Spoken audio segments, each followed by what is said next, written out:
3 ವರ್ಷದ ಬಳಿಕ ಇವತ್ತು PSI ಮರು ಪರೀಕ್ಷೆ ನಡೀತಾ ಇರುವಂತದ್ದು ರಾಜ್ಯದ ಎಲ್ಲ ಮೂಲೆಗಳಿಂದ ಅಭ್ಯರ್ಥಿಗಳು ಕೂಡ ಬೆಂಗಳೂರಿನಲ್ಲಿ ಎಕ್ಸಾಮ್ ಅನ್ನು ಬರೆಯಕ್ಕೆ ಬರ್ತಾ ಇರುವಂತದ್ದು ಪ್ರಮುಖವಾಗಿ ಬೆಂಗಳೂರಿನ 117 ಸೆಂಟರ್ಗಳಲ್ಲಿ ಒಂದು ಪರೀಕ್ಷೆ ನಡೀತಾ ಇದೆ। ಈಗ ಸದ್ಯ ನಾವು ಬೆಂಗಳೂರಿನ ಚಾಲುಕ್ಯ ಸರ್ಕಲ್ ಬಳಿ ಇರುವಂತ RC ಕಾಲೇಜ್ ಏನಿದೆ ಇಲ್ಲಿದ್ದೀವಿ। ಇಲ್ಲೂ ಕೂಡ 117 ಸೆಂಟರ್ಗಳ ಪೈಕಿ ಈ RC ಕಾಲೇಜ್ ಕೂಡ ಒಂದು। ಅಂದ್ರೆ ಈಗಾಗಲೇ ನೋಡಿರಬಹುದು ನಾವು, ಯಾಕಂದ್ರೆ ಕಳೆದ ಬಾರಿ PSI ಸ್ಕ್ಯಾಮ್ ಇಡೀ ದೇಶದಲ್ಲಿ ದೊಡ್ಡ ಮಟ್ಟದ ಸದ್ದು ಮಾಡಿತ್ತು। ಹೀಗಾಗಿ ನಗರದಾದ್ಯಂತ ಕಟ್ಟೆಚ್ಚರವನ್ನು ಪೊಲೀಸರು ವಹಿಸಿಕೊಂಡಿರುವುದು, ಜೊತೆಗೆ ಎಕ್ಸಾಮ್ನ ಸೆಂಟರ್ನ ಸುತ್ತಮುತ್ತ 144 ಸೆಕ್ಷನ್ ಜಾರಿ ಮಾಡಿ ಕಮಿಷನರ್ ದಯಾನಂದ್ ಅವರು ಕೂಡ ಸೂಚನೆಯನ್ನು ಕೊಟ್ಟಿರುವಂಥದ್ದು। ಯಾವುದೇ ಅಹಿತಕರ ಘಟನೆ ನಡೆಯದಂತೆ ಈಗಾಗಲೇ ಸುತ್ತಮುತ್ತ ಪೊಲೀಸರು ಕೂಡ ಇರುವಂಥದ್ದು। ಪ್ರಮುಖವಾಗಿ ಇಲ್ಲಿ ಬರುವಂಥ ಅಭ್ಯರ್ಥಿಗಳು ಕೂಡ ಸಾಕಷ್ಟು ಸಂಖ್ಯೆಯಲ್ಲಿ ಬರ್ತಾ ಇದ್ದಾರೆ। ಬೆಳಗ್ಗೆಯಿಂದನೂ ಕೂಡ ಅಭ್ಯರ್ಥಿ ಹೆಚ್ಚಿನ ಸಂಖ್ಯೆಯಲ್ಲಿ ಬರ್ತಾ ಇದ್ರು। ಹೀಗಾಗಿ ಒಳಗಡೆ ಹೋಗಿರುವಂಥದ್ದು ಪರೀಕ್ಷೆ ಬರೆಯೋದಕ್ಕೆ ಅವ್ರಿಗೆ ಬೇಕಾದಂಥ ಕೆಲವೊಂದಷ್ಟು ಸೌಕರ್ಯವನ್ನು ಕೂಡ ಇಲ್ಲಿ ಮಾಡಿರುವಂಥದ್ದು।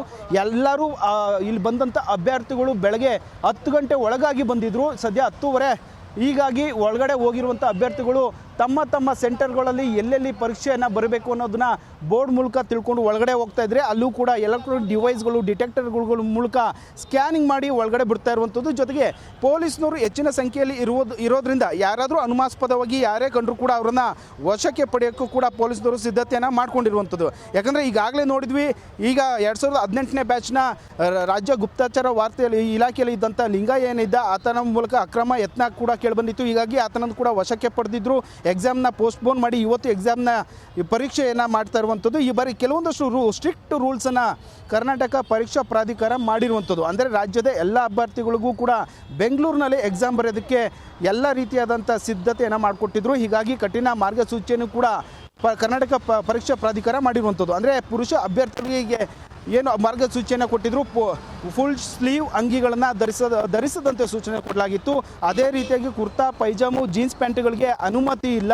ಇನ್ನು ಪರೀಕ್ಷಾ ಹಾಲ್ಗಳಿಗೆ ಶೂಗಳನ್ನು ಕಟ್ಟುನಿಟ್ಟಾಗಿ ನಿಷೇಧವನ್ನು ಮಾಡಿರುವಂಥದ್ದು। ಅದೇ ರೀತಿಯಾಗಿ ಚೈನು, ಕಿವಿಯೋಲೆ, ಉಂಗುರ ಹಾಗೂ ವಾಚ್ಗಳನ್ನು ಕೂಡ ನಿಷೇಧನ ಮಾಡಲಾಗಿದೆ। ಮಹಿಳಾ ಅಭ್ಯರ್ಥಿಗಳಿಗೂ ಕೂಡ ಕೆಲವೊಂದಷ್ಟು ಮಾರ್ಗಸೂಚಿಯನ್ನು ಕೊಟ್ಟಿರುವಂಥದ್ದು।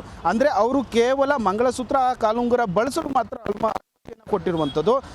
ಅದ್ರ ಜೊತೆಗೆ ಯಾವುದೇ ಡಿಸೈನ್ ಆಗಲಿ ಬಟನ್ ಇರುವಂಥ ಹೂಗಳು ಇರುವಂಥ ಬಟ್ಟೆಗಳನ್ನು ಧರಿಸೋದಂತೆ ಕೂಡ ಸೂಚನೆಯನ್ನು ಕೊಡಲಾಗಿದೆ। ಎಲ್ಲ ಅಭ್ಯರ್ಥಿಗಳು ಕೂಡ ಕೆಲವೊಂದಷ್ಟು ವಸ್ತುಗಳನ್ನು ತೆಗೆದುಕೊಂಡು ಹೋಗಿ ಎಕ್ಸಾಮ್ ಹಾಲ್ಗೆ ಹೋಗಬಾರ್ದು ಅಂತ ಹೇಳಲಾಗಿತ್ತು। ಅದರಲ್ಲಿ ಪ್ರಮುಖವಾಗಿ ಎಲೆಕ್ಟ್ರಾನಿಕ್ ವಸ್ತುಗಳಾಗಿರ್ಬೋದು, mobile, pen drive, earphone, microphone, bluetooth, ಗಡಿಯಾರ, ಹೀಗೆ ಎಲ್ಲ ವಸ್ತುಗಳನ್ನು ಈ ಒಂದು ಎಕ್ಸಾಮ್ ಹಾಲ್ಗೆ ತೆಗೆದುಕೊಂಡು ಹೋಗೋಂಗಿಲ್ಲ। ಹಾಗೆ ಹಾರ ಆಗಿರ್ಬೋದು, ವಾಟರ್ ಬಾಟ್ಲ್ ಆಗಿರ್ಬೋದು, ಇದು ಯಾವುದಕ್ಕೂ ಕೂಡ ಪರೀಕ್ಷಾ ಕೇಂದ್ರದಲ್ಲಿ ಅವಕಾಶವನ್ನು ಕೊಡೋದಿಲ್ಲ। ಅಲ್ಲಿಗೆ ಬೇಕಾದಂಥ ನೀರನ್ನು ಕುಡಿಯುವಂಥ ನೀರಿನ ವ್ಯವಸ್ಥೆ ಕೂಡ ಈಗಾಗಲೇ ಇಲ್ಲಿರುವಂಥ ಕೇಂದ್ರದಲ್ಲಿ ವ್ಯವಸ್ಥೆಯನ್ನು ಮಾಡಿರುವಂಥದ್ದು।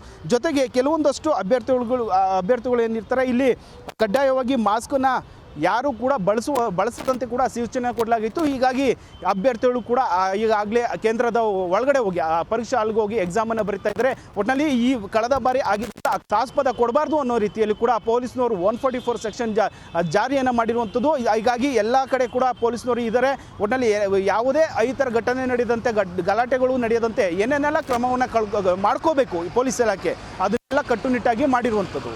ಕ್ಯಾಮ್ರಾಮನ್ ಶಶಿ ಜೊತೆ ಅಜಯ್ ಗೌಡ, BT ನ್ಯೂಸ್, ಬೆಂಗಳೂರು।